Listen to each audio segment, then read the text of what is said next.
Once upon a time, in the small Igbo village of Umuokpara, there lived a man called Obioma, son of Nonko the hunter. Obioma was 32 years old, strong as an iroko tree, and clever as a tortoise. He had the kind of face that mothers whispered about and daughters giggled over, but Obioma wanted nothing to do with women.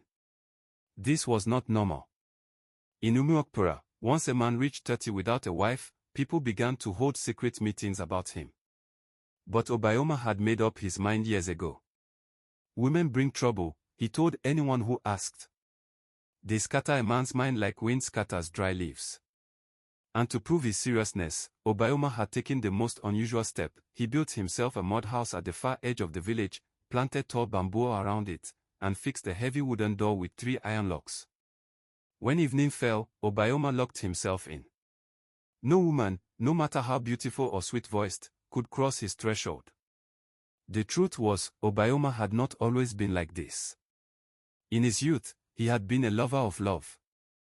At 25, he fell deeply for a girl named Ngozi, whose beauty was like morning dew on fresh yam leaves. They were to marry after the harvest, but a rich trader from a neighboring town came, offered Ngozi's parents 10 fat cows and a bag of gold coins, and she left without a word. The heartbreak nearly killed Obioma. He stopped eating for days, and when he recovered, his heart had become hard as a grinding stone. He decided that the best way to protect himself was to shut women out completely. The people of Umuokpara could not understand him. Mothers shook their heads. Young men laughed behind his back. A man with muscles like Obioma should have at least 3 wives. Maybe he has a spirit wife in the forest. Children even made songs about him. Obioma locked door, lock love, lock women away. But Obioma didn't care. Each morning, he rose before the sun, walked in his yam fields, went hunting in the forest, and returned to his house before sunset. By night, the sound of his locks clicking shut echoed through the bamboo grove like a warning bell. One Harmattan season, a stranger arrived in Umuokpara, a traveling herbalist named Mama Ifioma. She was an elderly woman with sharp eyes and a tongue that could slice through pride. She set up a small stall in the market to sell herbs, ointments, and charms. After a week, Mama Ifioma began to hear the village gossip about Obioma. She became curious. One market day, she asked the women selling tomatoes, "Why does this strong young man lock himself away every night like a prisoner?" The women laughed. "He fears women like a chicken fears the knife. No one can change him." Mama Ifioma's eyes twinkled. "We shall see." A few days later, as Obioma returned from his farm, he found Mama Ifioma sitting under the Udola tree by his gate. She greeted him cheerfully. "Mama Ifioma, my son, I have been waiting for you. I hear you have sworn off women completely." "Obioma, that is correct. Women are trouble. They are sweet when they want something and bitter when they get it." "Mama Ifioma, And you think locking your door will keep trouble away?" "Obioma, exactly." The old woman chuckled. "Let me tell you a proverb, a man may lock his door, but if the wind wants to enter, it will pass through the roof." Obioma frowned but said nothing. One evening, as Obioma was about to lock his door, he heard a soft voice calling. Standing outside the gate was a young woman carrying a small bundle. She introduced herself as Amoka, saying she had traveled from another village to find work. "Amoka, I am lost, and night is coming. Please, let me rest here until morning." Obioma hesitated.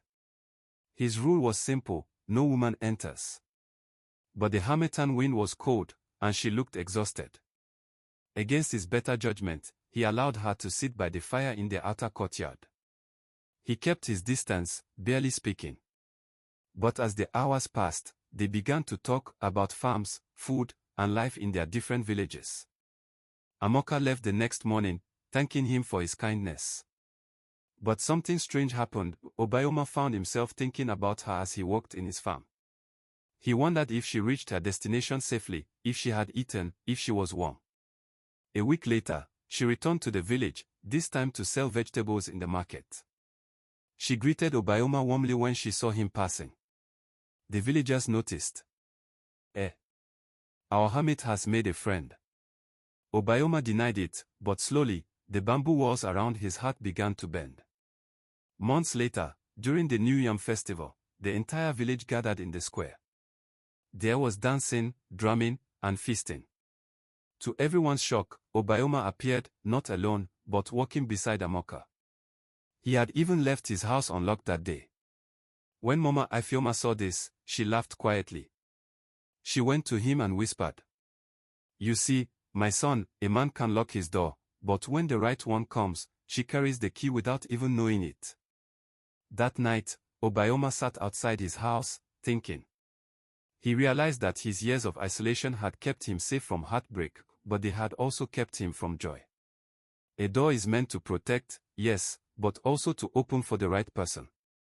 In the weeks that followed, Obioma and Amoka spent more time together. He still moved slowly, still guarded his heart, but he no longer hid behind locked doors. Years later, the children of Umuokpere no longer sang teasing songs about him. Instead, they spoke of the man who had once locked himself away, until love knocked softly enough for him to listen. And whenever young men asked him for advice, Obioma would smile and say, "Lock your door to foolishness, but not to love. The heart is a house, it is strongest when it is open to the right visitor."